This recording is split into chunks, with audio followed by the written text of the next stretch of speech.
మహేష్ కుమార్ గౌడ్ గారు,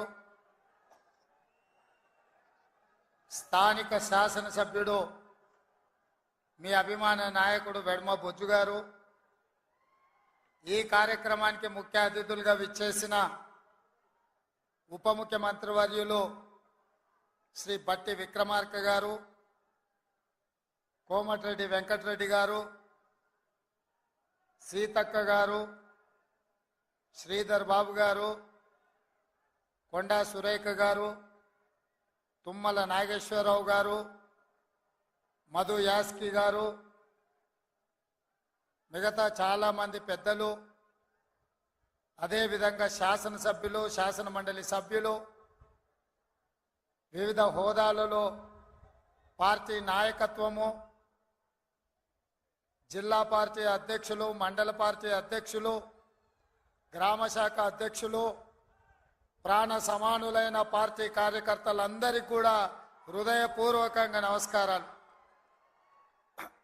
మిత్రులారా, ఆనాడు ఇక్కడే దళిత గిరిజన దండోరా కార్యక్రమాన్ని తీసుకున్నప్పుడు పెద్దలు ప్రేమ్ సాగర్ రావు గారు బాధ్యతను తీసుకొని ఆనాడు ప్రభుత్వం నిర్బంధాలు కొనసాగిస్తుంటే, అడ్డంకులు సృష్టిస్తుంటే, ఏది ఏమైనా నలుమూలల నుంచి అడవి బిడ్డలు, ఆదివాసీలు ఇంద్రవల్లికి కదం దొక్కి ఆనాడు వేలాది మంది వచ్చి దళిత గిరిజన దండోరాను ఆశీర్వదించి ఆగస్టు 9, 2021 నాడు కల్వకుంట్ల చంద్రశేఖరరావు మీద సమర శంఖం పూరించి ఈ తెలంగాణ గడ్డ మీద చంద్రశేఖరరావు కుటుంబాన్ని బొందబెడతామని చెప్పి ఆ అమరవీరుల స్తూపం సాక్షిగా ప్రతినబూని ఆ కార్యక్రమాన్ని డిసెంబర్ 3 నాడు పూర్తి చేసిండ్రు. మీకందరికీ మనస్ఫూర్తిగా ధన్యవాదాలు. మిత్రులారా, ఇక్కడ మట్టికి గొప్పతనం ఉన్నది, ఇక్కడి గాలిలో పౌరుషం ఉన్నది, ఇక్కడ తినే తిండిలో, వేసే అడుగులో పోరాట పటిమ ఉన్నది. ఈ గడ్డ మీద మీ బిడ్డ కొమరం భీం జల్ జంగల్ జమీన్ అని చెప్పి ఆనాడు రాజ్యాలకు వ్యతిరేకంగా, అదేవిధంగా రామ్జీ గోండు, ఈ ప్రాంత గోండు బిడ్డ బ్రిటిషర్స్ కు వ్యతిరేకంగా, రజాకర్లకు వ్యతిరేకంగా కొమరం భీం ఆనాడు పౌరుషంతో పోరాడిను. ఈనాడు చరిత్ర పుటలలో పోరాటాల గురించి చర్చించాలి అంటే, పౌరుషం గురించి ప్రస్తావించాలి అంటే రామ్జీ గోండు, కొమరం భీం గురించి ప్రస్తావించకుండా ఏ చరిత్ర మొదలు అవ్వదు అని చెప్పి నేను సగర్వంగా ఈ సందర్భంగా చెప్తున్న మిత్రులారా, అలాంటి పోరాట స్ఫూర్తిని తీసుకొని కేస్లాపూర్ గుడిలో దర్శనం చేసుకొని నాగోబా ఆశీర్వాదం తీసుకొని తప్పకుండా ఈ గడ్డ మీద ఇందిరమ్మ రాజ్యం తీసుకొచ్చి దళితులకు, గిరిజనులకు, ఆదివాసీలకు, బలహీన వర్గాలకు, మైనారిటీలకు వాళ్ళు మెచ్చే ప్రభుత్వం, వాళ్లను ఆర్థికంగా సంక్షేమ రంగంలో అభివృద్ధి ప్రాంతం వైపు నడిపించే ప్రభుత్వాన్ని ఏర్పాటు చేస్తామని చెప్పినాం. ఇవాళ ప్రభుత్వం ఏర్పడ్డది. ఆ ప్రభుత్వం ఏర్పడ్డది కాబట్టే మా ప్రభుత్వం మొట్టమొదటి అభివృద్ధి కార్యక్రమం ఆనాడు మాట ఇచ్చినాం. ఇదే ఇంద్రవెల్లి అమరవీరుల స్తూపం సాక్షిగా అభివృద్ధి కార్యక్రమాలను తీసుకొని ముందుకు వెళ్తాం. ఆదిలాబాదును దత్తత తీసుకుంటాం. తప్పకుండా ఈ ప్రాంతాన్ని, తప్పకుండా ఆదిలాబాదు ప్రాంతాన్ని, ఈ అడవ బిడ్డల ప్రాంతాన్ని, ఈ అమాయకుల ప్రాంతాన్ని, ఈ ఆదివాసీల ప్రాంతాన్ని అభివృద్ధి పదం వైపు నడిపించే బాధ్యత ఇందిరమ్మ రాజ్యం తీసుకుంటదని ఆనాడు ప్రతిజ్ఞ చేసినాం. ఈనాడు అభివృద్ధి కార్యక్రమాలలో భాగంగా గూడాలకు రోడ్లు, గూడాలకు తాగడానికి నీళ్లు, నాగోబా గుడి అభివృద్ధి కోసం, అదేవిధంగా ట్రైకార్ నేతృత్వంలో ఈ విద్యార్థుల చదువుల కోసం ఈ ప్రాంతంలో మనము అభివృద్ధి కార్యక్రమాలను ప్రారంభించినాం. మిత్రులారా, ఆయల్ల నేను చెప్పిన ఇంద్రవెల్లి పర్యటన ఉందన్నప్పుడు కాంగ్రెస్ పార్టీ వాళ్ళే 1981లో ఈ ఆదివాసీ బిడ్డలను పొట్టన పెట్టుకున్నారు. ఏ ముఖం పెట్టుకొని కాంగ్రెస్ నాయకులు ఇంద్రవెల్లి దర్శించుకుంటారని కొంతమంది సన్నాసులు ప్రశ్నించారు. ఆనాడు నేను ఇదే గడ్డ మీద నుంచి క్షమాపణ చెప్పిన. ఉమ్మడి రాష్ట్రంలో సమైక్య పాలనలో సీమాంధ్ర పాలకులు తెలంగాణ బిడ్డలను, ఆదివాసీ బిడ్డలను, అడవి బిడ్డలను తుపాకీ తూటాలతో నేలకు వరుగుతుంటే, వాళ్ళ రక్తం చిందుతుంటే నిస్సహాయులమై సమైక్య పాలనలో చేతులు కట్టుకొని కూర్చున్నారు కొందరు. అది జరిగింది తప్పు. తప్పు జరిగినందుకు మన్నించండి. మా ఇందిరమ్మ రాజ్యంలో ఆదివాసీ బిడ్డలను ఆదుకుంటాం, తప్పకుండా కుటుంబాలను హక్కున చేర్చుకుంటాం, గుండెల్లో పెట్టి చూసుకుంటామని ఆ ఎల్ల మాటిచ్చినాం. ఇవాళ ఆనాడు అమరులైన కుటుంబాలకు ఇందిరమ్మ ఇండ్ల పట్టాలే కాదు, ఇండ్లు కట్టుకోవడానికి 5 లక్షల రూపాయల కుటుంబాలకు ఇచ్చి ఇవాళ నాడు అమరులైన కుటుంబాలను ఇవాళ ఆదుకునే కార్యక్రమం చేపట్టిన మిత్రులారా, చరిత్రలో జరిగిన తప్పిదాలను, సమైక్య రాష్ట్రంలో ఉమ్మడి పాలనలో జరిగిన దుష్టాంతాలను సరిదిద్దడానికే శ్రీమతి సోనియా గాంధీ గారు తెలంగాణ రాష్ట్రం ఇచ్చిండ్రు. ఆ ఇచ్చిన తెలంగాణ రాష్ట్రంలో ఈనాడు ఇందిరమ్మ ప్రభుత్వాన్ని మీరు తెచ్చుకున్నారు. నేను అడుగుతున్నా ఈరోజు ఈ వేదిక మీద నుంచి కల్వకుంట్ల చంద్రశేఖరరావును సూటిగా, 10 సంవత్సరాలు తెలంగాణ రాష్ట్రంలో నీ ప్రభుత్వం ఉన్నది కదా, ఏనాడైనా ఈ ఆదిలాబాద్ గురించి, అడవి బిడ్డల గురించి, ఈ ఆదివాసీల గురించి, ఆనాడు ఇంద్రవల్లిలో నేల కొరిగిన ఈ అడవి బిడ్డల గురించి ఒక్కరోజైనా ఆలోచన చేసినవా? ఈ కుటుంబాలను ఆదుకోవాలి, ఈ కుటుంబాల ఆత్మ గౌరవం నిలబెట్టాలి అని ఏ రోజైనా నీ మంత్రివర్గంలో చర్చించడమా అని నేను అడుగుతున్నా. ఇవాళ నువ్వు, నీ కుటుంబము, నీ కొడుకు, నీ బిడ్డ, నీ అల్లుడు, నీ సుట్టపల్ల కోసమే తెలంగాణ రాష్ట్రం వచ్చిందా? లేకపోతే ఈ ఆదివాసి బిడ్డల కోసం, ఈ బలైన వర్గాల కోసం తెలంగాణ రాష్ట్రం సోనియమ్మ ఇచ్చిందా అని చెప్పి నేను సూటిగా ప్రశ్నిస్తున్నా. ఇవాళ ఈ వేదిక మీద నుంచి సూటిగా టిఆర్ఎస్ నాయకులకు నేను చెప్పదలుచుకున్నా, తెలంగాణ ప్రజలు 10 సంవత్సరాల మీ దుర్గమార్గమైన పాలనను, ఈ తెలంగాణ రాష్ట్రాన్ని చెరుకు తోటల్లో అడవి పందులు ఏ విధంగా అయితే విధ్వంసం చేస్తాయో, ఈ తెలంగాణ రాష్ట్రం మీద మీరు, మీ కుటుంబ సభ్యులు, మీ పార్టీలు పడి దోసుక తిని కొల్లగొట్టి విధ్వంసం చేసి ఈ తెలంగాణ రాష్ట్రాన్ని విధ్వంస రాష్ట్రంగా మాకు అప్పజెప్పినారు. 7 లక్షల కోట్ల రూపాయల అప్పులు తెచ్చిండ్రు. మరి 7 లక్షల కోట్ల రూపాయల అప్పులు తెచ్చిన మీరు ఆనాడు మేము కట్టిన కడెం ప్రాజెక్టు కూలిపోతుంటే మరమ్మతులు చేసిండ్రా? ఈ ప్రాంతంలో సదర్మాటు ప్రాజెక్టు కట్టాలి అని అంటే సదర్మాటుకి ఏమన్నా నిధులు ఇచ్చిండ్రా? ఈ ప్రాంతంలో అడవి బిడ్డలుండే గూడాలకు రోడ్లైనా వేసిండ్రా? ఈ అడవి బిడ్డలకు మిషన్ భగీరథ పేరు మీద 40,000 కోట్ల రూపాయలు దోసుక తిన్నారు. తాగడానికి మంచినీళ్ళు ఇచ్చిండ్రా? ఒకవేళ మీరు ఈ గూడాలకు మంచినీళ్ళు ఇచ్చుంటే ఇవాళ మా మిత్రుడు బట్టి విక్రమార్క గారు 60 కోట్ల రూపాయలతోని మళ్ళీ గూడాలకు తాగడానికి నీళ్లకు నిధులు ఇవ్వాల్సిన పరిస్థితి ఎందుకు వచ్చింది అని చెప్పి నేను ఆ సన్నాసిని నేను అడుగుతున్నా. నిజంగా నేను అభివృద్ధి చేస్తే నాగోబా గుడికి 7 కోట్ల రూపాయలతోటి ఈ రోజు మేము కార్యక్రమాలు తీసుకోవాల్సిన పరిస్థితి ఉంటుండేనా? ఇవాళ గూడాలకు రోడ్లు లేని ప్రాంతాలకు 27-28 కోట్ల రూపాయలతోటి ఇవాళ రోడ్లు వేసే అవకాశం మాకు వస్తుండేనా? ఇవాళ ట్రైకార్ ద్వారా చదువుకునే పిల్లలకు తరగతి గదులు లేకపోతే 10 కోట్ల రూపాయలతోటి ఇవాళ తరగతి గదులు ఆదివాసి బిడ్డలు చదువుకోవాలి, ఐఏఎస్లు ఐపీఎస్లు కావాలి, ఈ రాష్ట్రాన్ని దేశాన్ని ఏలాలి అని చెప్పి ఇవాళ 10 కోట్ల రూపాయలతోటి తరగతి గదులు మేము నిర్మించినాం తప్ప నిర్మించడానికి నిధులు ఇచ్చినాం. ఒక్క రోజైనా ఈ బిడ్డల కోసం నువ్వు సమీక్ష చేసినావా అని నేను అడుగుతున్నా. ఎంతసేపు నీ బిడ్డలు, ఎంతసేపు నీ దోపిడి, ఎంతసేపు నీ ఫామ్ హౌసులు కట్టుకోవాలన్న ఆలోచన తప్ప నీ కొడుకుకో బిడ్డకో ఉద్యోగాలు ఇవ్వాలి, పదవులు ఇవ్వాలి, ప్రజలు బండకేసి కొడితే మళ్ళీ శాసన మండలి సభ్యత్వం నీ బిడ్డకు కవితకిచ్చినవు తప్ప తెలంగాణ ఆడబిడ్డలకు చదువుకున్న పిల్లలకు ఉద్యోగాలు ఇచ్చినవా అని నేను అడుగుతున్నా. నువ్వు ఉద్యోగాలు ఇవ్వక 10 సంవత్సరాలు స్టాఫ్ నర్సులు నియమించక నువ్వు నిర్లక్ష్యం చేసిన కాబట్టే మొన్న మా దామోదర్ రాజ నరసింహ గారు వైద్య ఆరోగ్య శాఖ ద్వారా ఎల్బీ స్టేడియంలో 7,000 మంది ఆడబిడ్డలకు స్టాఫ్ నర్సు ఉద్యోగాలు మేమొచ్చి ఉద్యోగాలు ఇచ్చినాం. నీ బిడ్డను నిజామాబాద్ ఎంపీలా బండకేసి కొడితే తండ్రిగా నీకు దుఃఖం పొంగుకొచ్చింది. నీ బిడ్డకెంబడే శాసన మండలిలో మళ్ళీ పదవి ఇచ్చినావు గాని గా ఆడబిడ్డలకు స్టాఫ్ నర్సు ఉద్యోగాలు ఇచ్చినవా? గది నీ నీతి, నీ జాతి.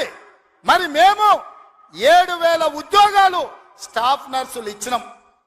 ఇవాళ నీ అల్లుని నీ కొడుకుని మంత్రిని చేసుకున్నాం.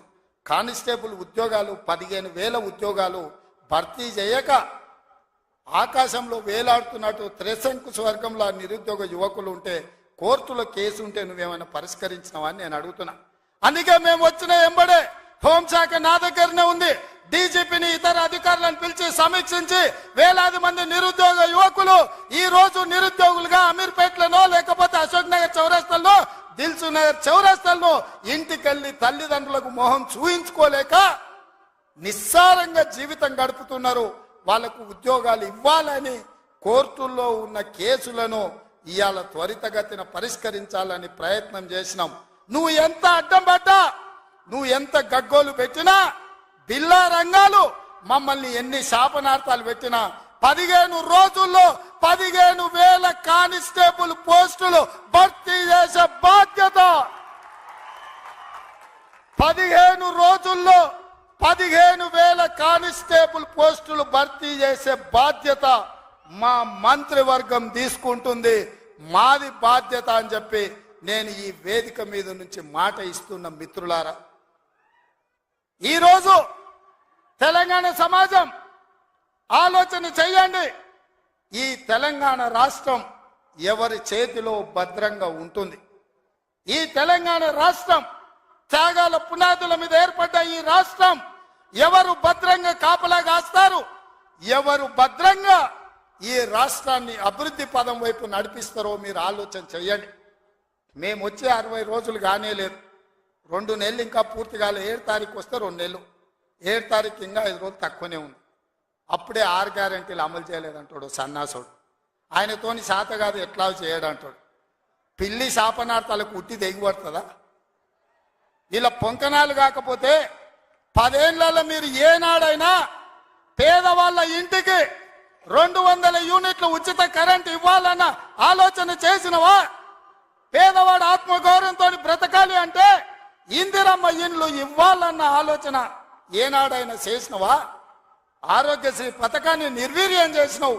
10 లక్షల రూపాయలు వాళ్ళకి ఇన్సూరెన్స్ ఇవ్వాలన్న ఆలోచన ఏనాడైనా చేసినవా? ఇవాళ అందుకే ఆడబిడ్డల్ని ఆదుకోవడానికి 500 రూపాయలకు సిలిండర్ ఇచ్చి ఆడబిడ్డల్ని ఆదుకోవాలి, కట్టెలపై కష్టాల నుంచి వాళ్ళని కాపాడాలి అని తొందరలోనే మా ఆడబిడ్డల కోసం 500 రూపాయలకి ఇంటింటికి సిలిండర్ ఇచ్చే బాధ్యత మా మంత్రివర్గం తీసుకున్నది. 1,00,000 మంది ఆడబిడ్డలతోని ప్రియాంక గాంధీ గారిని రప్పించి 1,00,000 మంది ఆడబిడ్డల సమక్షంలో సిలిండర్ 500 రూపాయల కార్యక్రమాన్ని తొందరలోనే మీ ప్రభుత్వం మన ప్రభుత్వం తీసుకోబోతుంది అని చెప్పి మా మిత్రులందరికీ నేను చెప్పదలుచుకున్నా. అదేవిధంగా మిత్రులారా, ఇంటికి ఉచిత కరెంటు 200 యూనిట్ల వరకు ఇస్తామని ఆనాడు చెప్పినాం. పోయిన సంవత్సరం ఎవరెవరు ఎంతెంత వాళ్ళ ఇంటికి కరెంటు వాడినరో ఆ లెక్క కట్టి ప్రతి ఇంటికి తెల్ల రేషన్ కార్డు ఉన్న వాళ్లకు 200 యూనిట్ల వరకు తొందరలోనే ఉచిత కరెంటు మీ ఇంటికి ఇచ్చే బాధ్యత, మీ కుటుంబాలను ఆదుకునే బాధ్యత మన ప్రభుత్వం తీసుకుంటుంది, పేదల ప్రభుత్వం తీసుకుంటుంది. ఆ ఎల్లా ప్రగతి భవన్ అనే పేరు మీద పెద్ద గడిని నిర్మించుకొని కష్టాలు చెప్పాలి అని గద్దరన్న పోతే ఎర్రటెండకు మిట్ట మధ్యాహ్నం 3 గంటలు నీ గేటు దగ్గర నించోబెట్టినావు కదా కేసీఆర్. ఈ పాపం ఊరికెపోతుందా అని నేను అడుగుతున్నా. అందుకే కదా పార్టీని మొన్న జరిగిన ఎన్నికలలో బొక్కలు ఇరగొట్టి బోర్ల బొక్కలేసి గుణపాఠం చెప్పిండ్రు. గద్దరన్న ఉసురు తలిగింది కాబట్టి మీ బొక్కలు ఇరిగిన బిడ్డ అది గుర్తుపెట్టుకోండి అని నేను చెప్పదలుచుకున్నా. అందుకే మిత్రులారా, ఇవాళ ఈ ప్రభుత్వం మీది మనది, ఈ ప్రభుత్వం పేదోళ్ళది. ఈ పేదోళ్ళ ప్రభుత్వంలో ఆదిలాబాదును దత్తత తీసుకుంటాం. తప్పకుండా తుమ్మిడిఎత్తి దగ్గర ఉత్తమ్ కుమార్ రెడ్డి గారి అనుమతితోని సాగునీటి ప్రాజెక్టును కడతాం, కుప్టి ప్రాజెక్టును కడతాం, సబర్మతి ప్రాజెక్టును కడతాం, కడెం ప్రాజెక్టును రిపేర్ చేస్తాం. ఈ ప్రాంతాన్ని సాగునీటి రంగంలో పైనుంచి వస్తుంటే మా కొండ సురేఖక్క చూపిస్తుంది, కింద క్రేన్ పెట్టి బాయి తవ్వుకుంటారు నీళ్ల కోసం, సాగు నీటి కోసం. మరి ఆ సన్నాసోడు 1 కోటి ఎకరాలకు నీళ్ళు ఇచ్చిన అన్నాడు, ఏడిచ్చిండా? వచ్చినా ఇవాళ హెలికాప్టర్ల పైనుంచి వస్తే ఎడారిని చూసినట్టుంది, ఎండిపోయిన పొలాలు కనిపిస్తున్నాయి. నీళ్ల కోసం బావులు తవ్వుకుంటారు. ఇవాళ బావి తవ్వే క్రేను అది చూపించి సురేఖక్క అన్న ఇంకా బాయిల వ్యవసాయమే ఉంది, ఇక్కడ నీళ్లు రాలేదని. ఇవాళ వస్తావా కేసీఆర్, నీకు మళ్ళోసారి చూపిస్తా ఈ ప్రాంతాన్ని. ఎన్నడా నువ్వు వచ్చినవో రాలేదో నాకు తెలియదు, ఎన్నికలప్పుడు ఓట్లాడుకొని వచ్చుంటావు, కానీ ఈ ప్రాంతాన్ని చూడడానికి ఎప్పుడన్నా వచ్చినవా?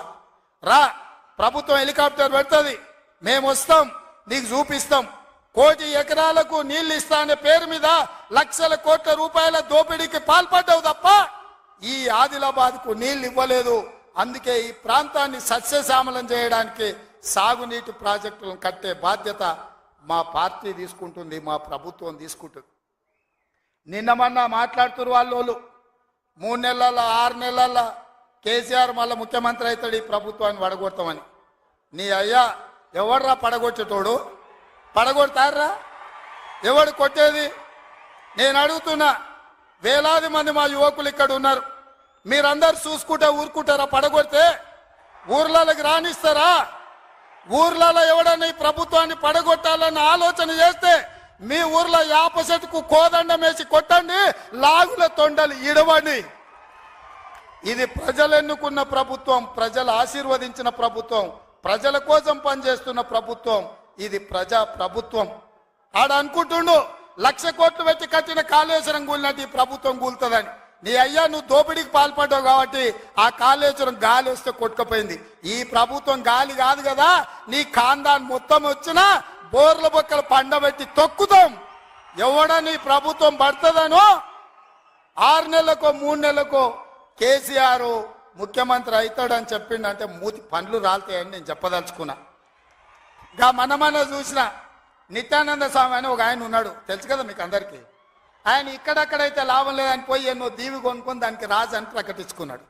ఇక కేసీఆర్ సంపాదించిన అక్రమ సంపాదన ఉంటే పోయి ఏమన్నా అడవిలో పోయి ఎక్కడన్నా పోయి దీవులలో పోయి దీవి కొనుక్కొని దానికి రాజు అని ప్రకటించుకోవాల్సిందే, లేకపోతే ఆయన ఫామ్ హౌస్కి ఆయన ముఖ్యమంత్రి కావాల్సిందే తప్ప ఈ తెలంగాణ రాష్ట్రానికి మళ్ళీ జన్మలో ముఖ్యమంత్రి కాదు కదా, మంత్రి పదవి కూడా కేసీఆర్కు రాదని నేను చెప్పదలుచుకున్నా.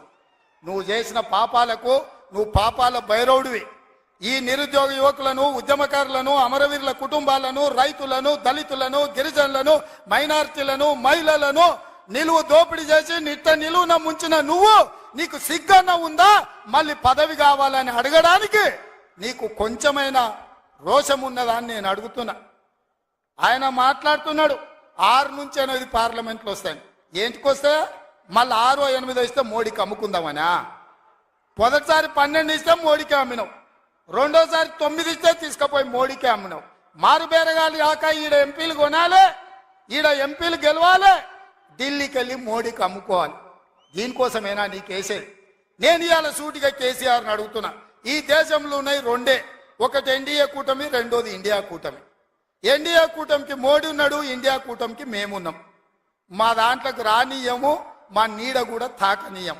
ఆ ఇంటి మీద పిట్ట ఈ ఇంటి మీద కాలిస్తే కాల్చి అవతలేస్తాం. నువ్వు ఎట్లకెళ్ళి అవుతావా? మరి నేను అడుగుతున్నా, ఎట్లకెళ్ళి అవుతావు? 1, 2 ఏదైనా గెలిస్తే ఢిల్లీలో తాకట్టు పెట్టి మోడీ దగ్గర గులాంగిరి చేయిస్తాడు ఆయన. అందుకే మిత్రులారా ఆలోచన చేయండి. ఇవాళ ఈ రాష్ట్రంలో, ఈ దేశంలో పేద ప్రజల ప్రభుత్వం ఏర్పడాలి అంటే 10 ఏళ్ళు ప్రధానమంత్రిగా ఉన్న నరేంద్ర మోడీ ప్రతి పేదవాడి ఖాతాలో 15 లక్షల రూపాయలు వేస్తా అన్నాడు. ప్రతి పేదవాడికి ఇల్లు కట్టిస్తా అన్నాడు. ప్రతి సంవత్సరం 2 కోట్ల ఉద్యోగాలు ఇస్తా అన్నాడు. రైతుల ఆదాయం 2 ఇంతలు చేస్తా అన్నాడు. ఎవరి ఖాతాలన్న మోడీ 15 లక్షలు వేసిండా మిత్రులారా? వేసిండా? మీకేమన్నా ఇల్లు కట్టించిండా? మీకు ఉద్యోగాలు ఇచ్చిండా? మన ప్రాంతానికి ఎప్పుడన్నా వచ్చిండా? పోని మీ ప్రాంతంలో ఆదివాసీ బిడ్డ స్వయం బాబురావుని ఎంపీ గెలిపించిండు, మంత్రి పదవిని ఇచ్చిండా? మరి ఏమి ఇయ్యనప్పుడు ఈ ప్రాంతంలో మోడీకి ఓటెందుకు వేయాలని నేను అడుగుతున్నా. మీరు ఆలోచన చేయండి. ఇవాళ మతం పేరు మీద ఒకడు, మద్యం పేరు మీద ఇంకొకడు రేపు ఎన్నికల్లో ఓట్లు అడగడానికి వస్తారు. ఇవాళ మతం పేరు మతం ఒక రకం మత్తు అయితే మద్యం ఇంకొక రకం మత్తు. మోడీ కేడీ ఇద్దరు ఒక్కటయ్యి కాంగ్రెస్ను అడ్డుకోవాలని చూస్తున్నారు. అందుకే మిత్రులారా, ఆదిలాబాద్ దత్తత తీసుకునే బాధ్యత మాది, మా ప్రభుత్వాన్ని. మీకు యూనివర్సిటీ ఇచ్చే బాధ్యత మాది, మా ప్రభుత్వాన్ని. మీకు తప్పకుండా తుమ్మిడేత్తు ప్రాజెక్టును కట్టే బాధ్యత మాది, మా ప్రభుత్వాన్ని. తప్పకుండా సదర్మాట్ పూర్తి చేసే బాధ్యత మాది, మా ప్రభుత్వాన్ని. కుప్టి ప్రాజెక్టును పూర్తి చేసే బాధ్యత మాది, మా ప్రభుత్వాన్ని. కడెం ప్రాజెక్టును మరమ్మతులు చేసే బాధ్యత మాది, మా ప్రభుత్వాన్ని. తండాలలో, గూడాలలో, మారుమూల పల్లెల్లో ప్రతి తండాకు గూడానికి రోడ్లు వేసే బాధ్యత మాది. తాగునీళ్ళు ఇచ్చే బాధ్యత మాది.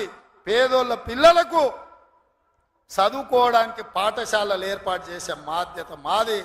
ఈ రాష్ట్రంలో 2 లక్షల ఉద్యోగాలు నింపే బాధ్యత మాది. 2,07,000 నింపినాం. ఇంకా 1,93,000 ఉద్యోగాలల్లా 15 రోజుల్లో 15,000 కానిస్టేబుల్ ఉద్యోగాలు నింపుతాం. ఇవన్నీ చేసే బాధ్యత మాది. అందుకే మిత్రులారా, ఏ ఆదిలాబాద్, ఏ ఇంద్రవెల్లి సాక్షిగా ఆగస్టు 9, 2021 నాడు దళిత గిరిజన దండోర పేరు మీద ఎన్నికల సమర శంఖాన్ని పూరించినమో, మీ ఆశీర్వాదం తీసుకొని గుండెల నిండా మీరు ఇచ్చిన ధైర్యాన్ని నింపుకొని తెలంగాణ రాలు మూలల నేను మా మిత్రులందరూ కలిసి సమన్వయం చేసుకొని ఇవాళ ఇందిరమ్మ రాజ్యం తెచ్చినాం. అదే విధంగా ఇవాళ మళ్ళీ రాబోయే లోక్సభ ఎన్నికల్లో ఈ దేశానికి రాహుల్ గాంధీ గారు ప్రధానమంత్రిగా చెయ్యాలి అంటే కన్యాకుమారి నుంచి కశ్మీర్ వరకు 150 రోజులు 4,000 కిలోమీటర్లు మండు టెండల్లో, మంచు కొండల్లో నిర్విరామంగా పాదయాత్ర చేసిండు. ఇవాళ మణిపూర్ నుంచి మహారాష్ట్ర వరకు యాత్ర చేస్తున్నాడు. అలాంటి త్యాగం చేసే నాయకుడు. వాళ్ళ నాయనమ్మ ఈ దేశం కోసం ప్రాణం ఇచ్చింది, వాళ్ళ నాయన ఈ దేశం కోసం ప్రాణాలు ఇచ్చాడు, వాళ్ళ అమ్మ ఈ దేశం కోసం పదవి త్యాగం చేసింది. అలాంటి గొప్ప నాయకుడు ఇందిరమ్మ మనవడు ఈ దేశానికి ప్రధానమంత్రి కావాలి. రాహుల్ గాంధీ ప్రధానమంత్రి కావాలి అంటే ఆదిలాబాదు గడ్డ మీద కాంగ్రెస్ జెండా ఎగరాలి. మీరందరు సిద్ధం కదా? ఆదిలాబాద్ లో ఎంపీ గెలిపిస్తారు కదా? మీరందరు సిద్ధమేనా? మీరందరు సిద్ధమేనా? మీరందరు సిద్ధమేనా? మీరందరు సిద్ధమేనా? జై కాంగ్రెస్. ఫామ్ హౌస్లు ఉన్న కేసీఆర్ గుండెలు ఎదరాలి మిత్రులారా. జై కాంగ్రెస్, జై జై కాంగ్రెస్, జై సోనియమ్మ, జై జై సోనియమ్మ. ధన్యవాదాలు మిత్రులారా.